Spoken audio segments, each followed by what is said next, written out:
Jésus-Christ, vrai Dieu, vrai homme. Une personne, deux natures. Le Fils unique, le Fils de Dieu, deuxième personne de la Sainte Trinité, à la fois homme, à la fois Dieu. Mystère de l'incarnation. Mystère que notre Seigneur a exposé lui-même. Il a affirmé et son humanité et sa divinité. Il a affirmé sa divinité, et c'était surtout cela qu'il fallait affirmer, parce qu'elle était invisible aux yeux des hommes. Il a affirmé sa divinité en se donnant, en s'attribuant les pouvoirs, les droits, les honneurs de Dieu. Père, glorifiez-moi. Il a affirmé sa divinité en se déclarant Dieu aux apôtres, et même au peuple, et même à Ponce Pilate. Mais il a aussi prouvé sa divinité. Oui, notre Seigneur Jésus-Christ ne s'est pas contenté simplement d'affirmer et de dire. Pour engendrer la foi auprès de ses apôtres et de ses contemporains, il a prouvé qu'il était Dieu. Il l'a prouvé par ses miracles, par ses prophéties, et aussi par la facilité avec laquelle il faisait les miracles. Dans l'Ancien Testament, par exemple, la résurrection, les quelques résurrections de morts que l'on peut lire dans le récit de l'Ancien Testament sont toujours, on peut dire, laborieuses. Notre Seigneur, lui, fait des miracles sans aucun labeur, sans aucune peine. Parce que notre Seigneur est Dieu. Lorsqu'il ressuscite Lazare, Lazare sort de ce tombeau, et c'est tout. Lorsqu'il ressuscite la jeune fille morte, il n'a qu'à la toucher. Je te l'ordonne, lève-toi. Et ainsi pour tous les autres miracles. Et on voit même cette femme hémorroïs s'approcher et toucher le manteau de notre Seigneur Jésus-Christ. Parce qu'une vertu, dit l'Écriture, émanait de lui. C'est sa divinité. Il n'a même pas besoin de se retourner, il n'a même pas besoin de parler. Il pouvait faire des miracles ainsi parce qu'il était Dieu. Donc il l'a prouvé par ses miracles. Bien sûr, le plus grand des miracles étant sa propre résurrection. Nul ne peut se ressusciter s'il n'est Dieu. Et notre Seigneur s'est ressuscité. Il a prouvé aussi sa divinité par la sainteté de sa vie. Sainteté de sa vie qu'il a montrée à tous ceux qui vivaient à ses côtés, et particulièrement ses apôtres qui ont témoigné de la sainteté de sa vie. Il a aussi prouvé sa divinité par la sainteté de sa doctrine, et la pureté même de sa doctrine. Et si l'on relit même l'Évangile, non seulement la pureté de cette doctrine, mais la simplicité avec laquelle il l'expose. Or cela, c'est bien propre à Dieu. Dieu est simple, nous l'avions dit. Et notre Seigneur, lorsqu'il expose sa doctrine par les paraboles, l'expose avec une simplicité presque désarmante. Et puis il a prouvé sa divinité par l'institution et la conservation de l'Église à travers le temps. Il est donc vrai Dieu, mais il est aussi vrai homme. Et le dogme nous oblige à tenir que notre Seigneur Jésus-Christ, qui était vrai Dieu, était aussi vrai homme. S'il était vrai homme, cela veut dire qu'il avait un vrai corps et une véritable âme, tout comme les hommes. Notre Seigneur avait un corps de chair, et non pas simplement l'apparence d'un corps. Et le Verbe s'est fait chair, dit l'Écriture. Voici que nous montons à Jérusalem, où le Fils de l'homme sera livré et mis à mort. Et puis même après sa résurrection, lorsqu'il rencontre ses apôtres, il leur dit « Touchez-moi et considérez qu'un esprit n'a ni chair ni os, comme vous voyez que j'en ai. » Notre Seigneur donc a manifesté qu'il avait un véritable corps. Et s'il n'avait pas un véritable corps, il n'aurait pas pu souffrir. Et donc il n'aurait pas pu nous racheter. Tout n'eût été que mensonge et illusion. Et nous l'avons vu, et nous l'avons touché. C'est ce que dit Saint Jean. Bien sûr, lorsque je dis le Christ avait, il a toujours. Mais j'entends là notre Seigneur dans le temps où il vivait sur terre. C'est la raison pour laquelle j'emploie ce passé. Mais notre Seigneur a toujours un corps. Depuis qu'il l'a eu, depuis qu'il s'est donné ce corps, il continue de l'assumer. Et donc ce mystère de l'incarnation est un mystère qui perdure aujourd'hui. Notre Seigneur est toujours vrai Dieu, notre Seigneur est toujours vrai homme.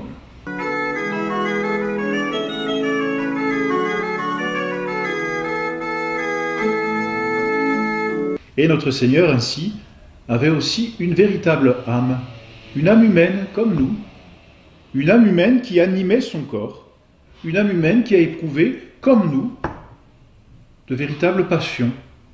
Mon âme est triste jusqu'à la mort. Or, c'est l'âme qui éprouve la tristesse. J'ai le pouvoir, dit encore notre Seigneur, de déposer mon âme. Ou mieux, mon Père, Père, entre vos mains, je remets mon esprit, c'est-à-dire mon âme. Notre Seigneur Jésus-Christ avait donc un véritable corps par lequel il a souffert et une véritable âme qui a fait vivre son corps et par laquelle il a éprouvé aussi la tristesse.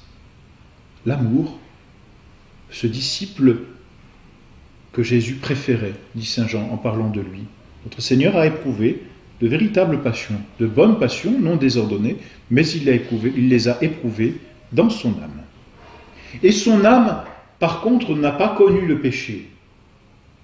Elle était pleine de grâce et de vérité, dit saint Jean. Plenum gratiae et veritatis.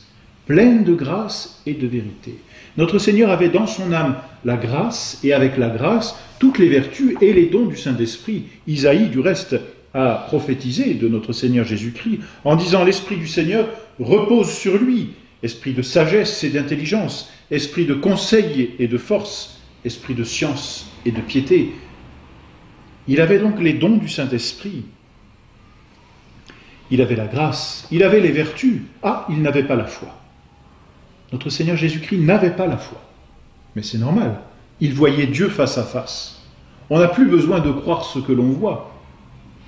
Tant que l'on ne voit pas Dieu, on est obligé de croire. Tant que l'on ne contemple pas les mystères de Dieu, on est obligé d'y croire.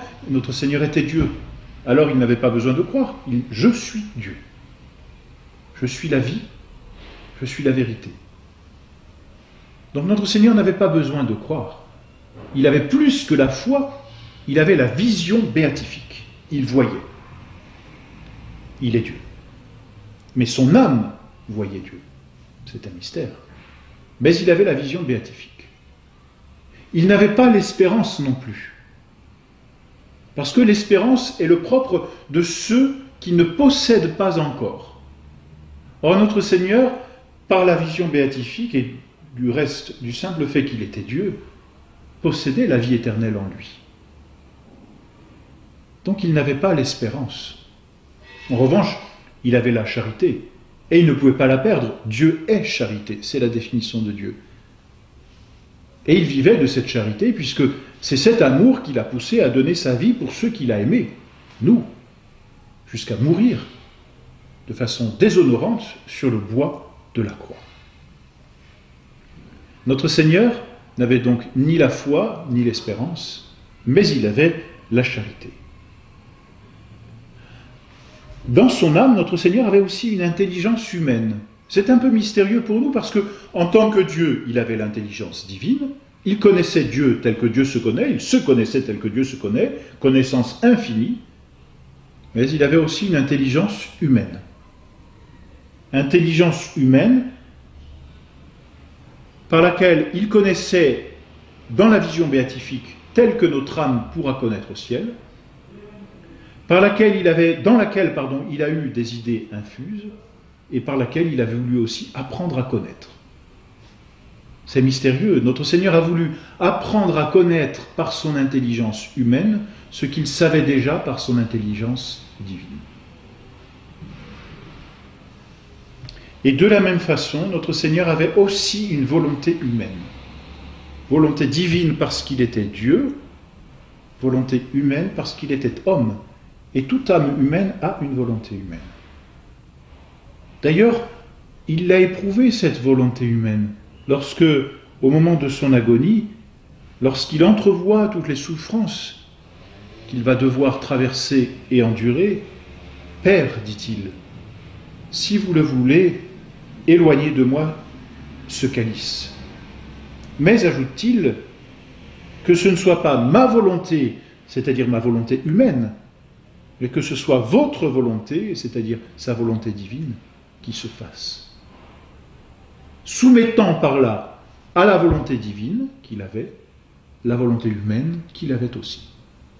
Dans une harmonie toute délicate et toute mystérieuse, c'est entendu. Mais voilà donc les richesses de l'âme de notre Seigneur Jésus-Christ.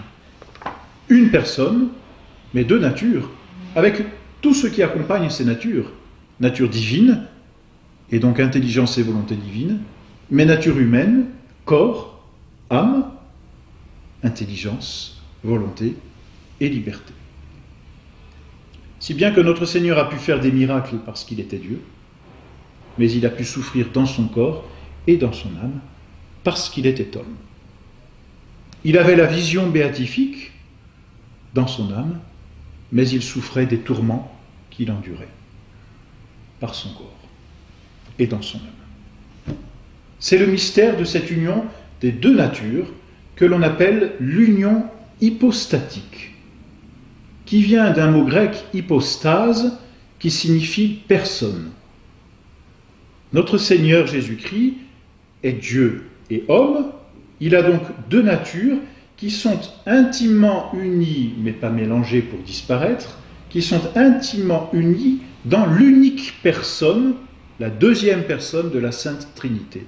C'est ce que l'on appelle l'union hypostatique, union de deux natures, nature divine et nature humaine, dans une seule personne, la personne divine, qui est la deuxième personne de la Sainte Trinité.